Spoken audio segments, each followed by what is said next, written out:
Une nouvelle exposition à surveiller du côté du Centre national d'exposition.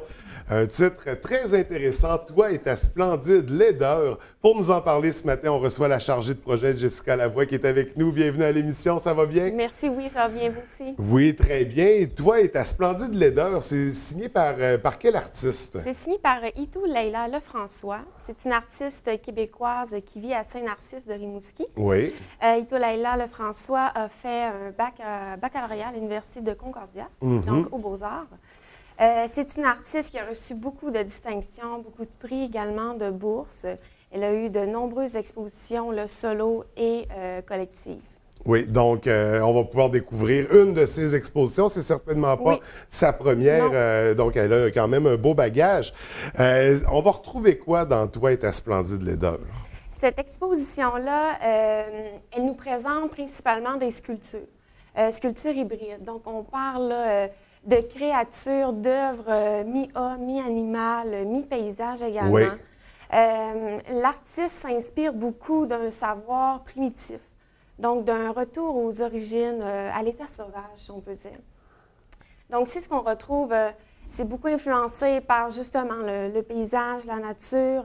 L'artiste travaille avec de nombreux médiums, on a entre autres le verre, le bois, la céramique, la fourrure, la peau, les textiles. Donc, c'est très diversifié. Des matériaux bruts là, qui vont ajouter à ce côté-là, parce que là, on voit les œuvres à l'écran qui sont quand même intéressantes, qui évoquent toutes sortes de choses aussi. C'est quoi le concept qu'on va retrouver derrière tout ça? Bien, en fait, l'artiste tente de montrer que on traite notre corps comme on traite le territoire, c'est-à-dire de manière brutale, de manière aussi problématique. Donc, de cette exposition-là se dégage une souffrance qui est quand même assez palpable, on le voit avec les images.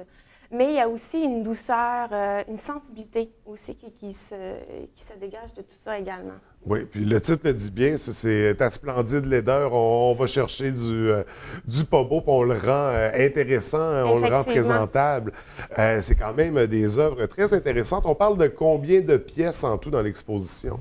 Je ne sais pas exactement. Je pense que c'est une quinzaine de pièces, si je ne me trompe pas. Et ça, c'est dans la salle principale? Exactement, au CNE. C'est du 12 novembre 2017 au 14 janvier 2018.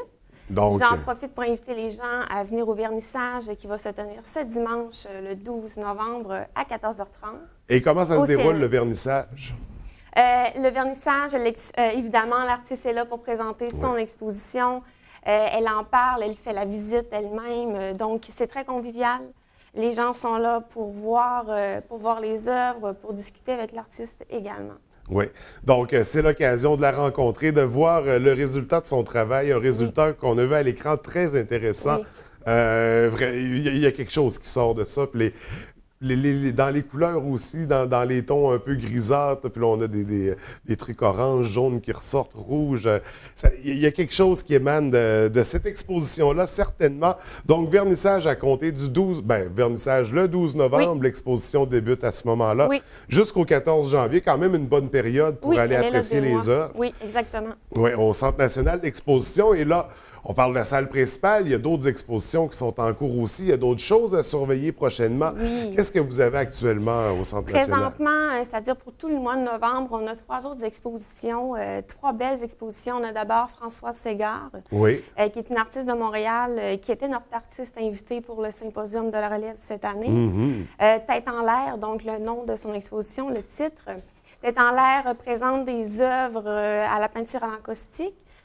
Donc, c'est un mélange de peinture et de cire d'abeille. Ces peintures-là, en fait, ces toiles-là présentent des vues d'en haut. Donc, François Ségard travaille beaucoup avec la perspective, une vision différente des choses.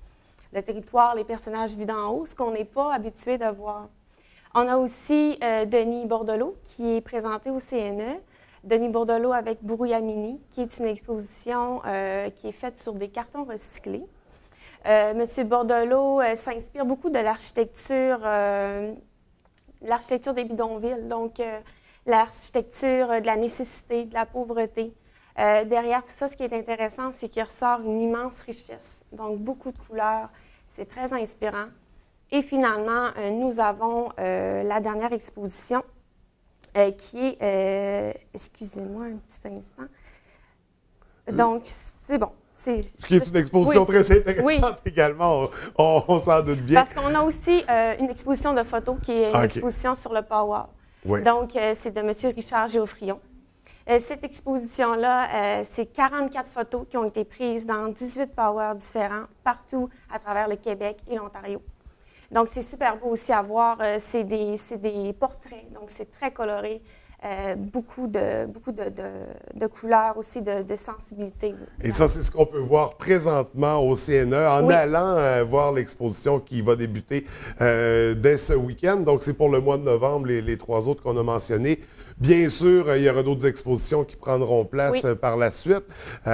Donc, à compter de décembre, est-ce qu'il y en a une en particulier qu'on voulait pointer ou... En décembre, il va y avoir beaucoup de choses. Je pense à Déby Talbot, mais où sont les épices? Je pense aussi à Manière de faire, Manière de voir d'Isabelle Duchesne. Donc, on a beaucoup de projets qui s'en viennent pour le mois de décembre et pour 2018 également. Bien, écoutez, on prendra le temps de se revoir alors pour présenter ce qui s'en vient. Pour l'instant, on va vraiment se concentrer sur l'exposition Toi et ta splendide laideur qui, moi, personnellement, quand j'ai vu les images, ça m'a beaucoup interpellé. Je la trouve des plus intéressantes. Donc, vernissage le 12. L'exposition qui se poursuit jusqu'au 14. Entre-temps, il y a toutes sortes de belles choses à venir voir au Centre national d'exposition sur le Mont-Jacob, bien sûr, à Jonquière. Vous avez une page Facebook, un site Internet également sur lequel on retrouve toutes les informations nécessaires. Effectivement. Donc, on invite les gens à vous suivre de très près. Écoute, merci d'être venu nous rencontrer ce matin. On vous souhaite beaucoup de succès pour l'exposition à venir et les autres, bien sûr. Merci. Merci, bonne journée. Bonne journée.